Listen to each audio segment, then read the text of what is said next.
குர்ஆன் சொல்லுகிறது, وَمَنْ أَعْرَضَ عَنْ ذِكْرِي فَإِنَّ لَهُ مَعِيشَةً ضَنْكًا. குர்ஆனுடைய வேதம் அது, வார்த்தை அது.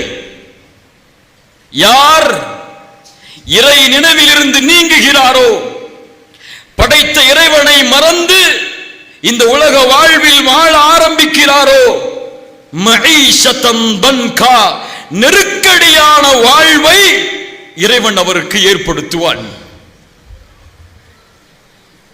நாலா புறமும் சோதனைகளால் சூழப்படும், பிரச்சனைகளால் சூழப்படும். தப்பிப்பதற்கு வழிகளை தேடி தேடி அலைவான். ஆனால் மறந்து விட்டாயே அடியானே, யார் கதவை திறக்காமல் உலகமெல்லாம் உதவி செய்தாலும் திறக்க முடியாதோ,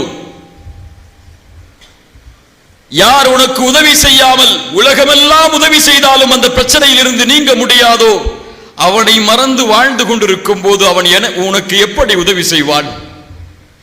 எப்படி உன் கதவை திறப்பான்?